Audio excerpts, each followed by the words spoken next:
let's jump right into this explainer and peek under the hood of your favorite video platforms. If you've ever found yourself wondering exactly how apps like TikTok, YouTube, or Reels decide what to serve you next, well, you are in exactly the right place. We're going to break down some fascinating research from Google that details a massive, fundamental shift in how content is curated. We are officially moving from relying on single algorithms to employing entire teams of artificial intelligence. You know that feeling, right? You're scrolling through this seemingly endless ocean of videos, and you start thinking, why does my feed feel so repetitive? Why does it feel like I'm stuck in a loop? Well, it turns out the old recommendation systems are literally hitting a wall. They just can't keep up with the incredibly dynamic, complex reality of how we actually consume content today. So, to make sense of this huge transition, here is our roadmap for today. First, we'll look at the limits of single AIs, then we'll explore the new multi-agent teams. After that, we'll break down the 4 ways these agents collaborate, talk about how you even grade an AI team, and wrap up with the major challenges and what the future holds. All right, part 1, the limits of single AI, or what happens when one algorithm tries to do it all. For years, traditional single-agent systems operated with basically a one-track mind. They were built to maximize just one global metric, usually your click-through rate or total watch time. But here's the thing. Humans are complex. By obsessing over just one number, these old systems completely fail to balance competing goals, like giving you a diverse mix of content or ensuring fairness. They really struggle to adapt to your shifting moods. And that is exactly why multi-agent systems are taking over. Instead of one monolithic algorithm trying to do the whole shebang, we now have a decentralized cooperative network. You have different AI agents specializing in subtasks, working together to jointly optimize multiple objectives all at once.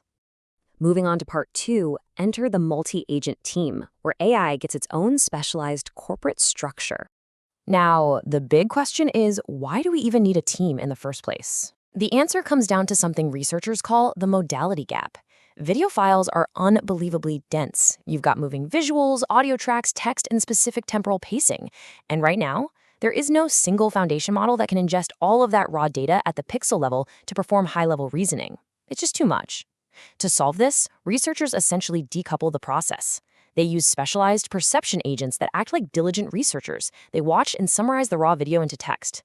Then, reasoning agents step in, acting like executives, using those lightweight summaries to make the complex, personalized decisions about what you actually want to watch. Which brings us to part 3, 4 ways agents collaborate. Basically, the architecture of these new AI teams. According to the research, there are 4 distinct architectural patterns that these multi-agent video recommender systems, or MAVRS for short, can take. We have hierarchical, pipeline, user agent, and user simulation ensembles. Let's break down how each of these workflows actually operates on the factory floor.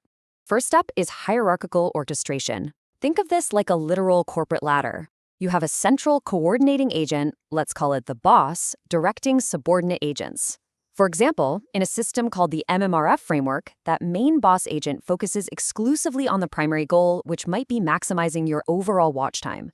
Meanwhile, the auxiliary agents specialize in secondary tasks, like figuring out how to maximize the chances you'll hit the follow or like button. The boss agent then takes all those inputs and weighs them dynamically to make the final call on what to recommend. Next, we have the pipeline pattern. This one acts much more like an assembly line.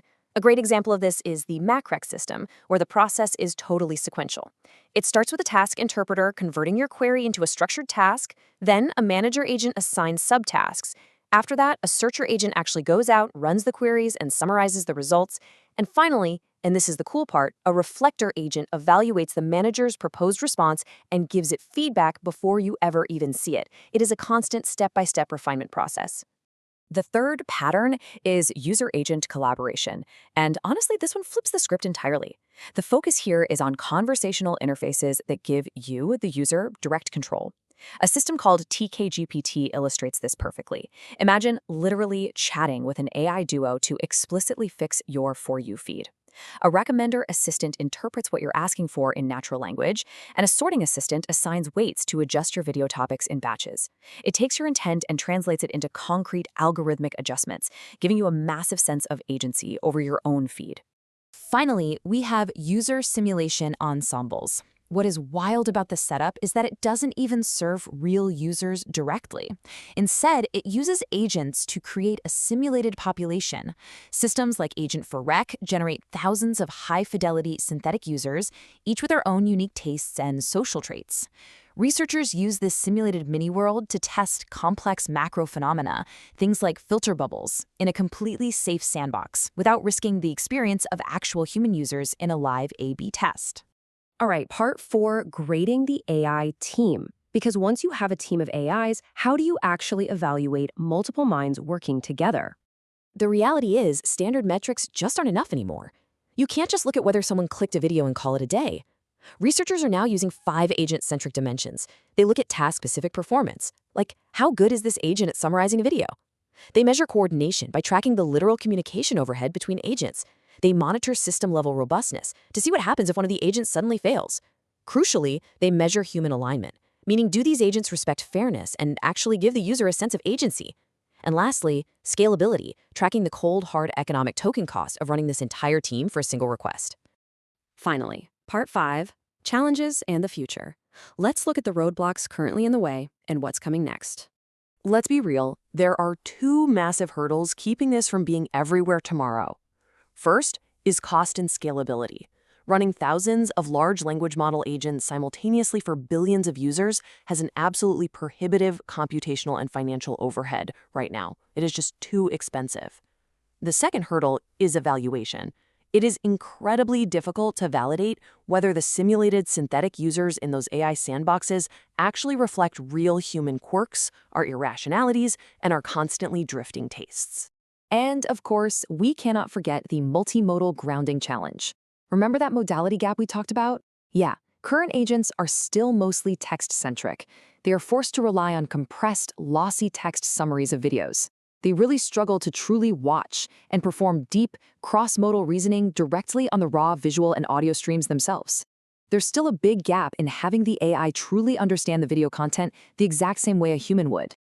But looking ahead, the frontier is incredibly exciting. Researchers are pointing toward hybrid systems where LLM planners guide reinforcement learning executors. Even more fascinating is this push for lifelong personalization.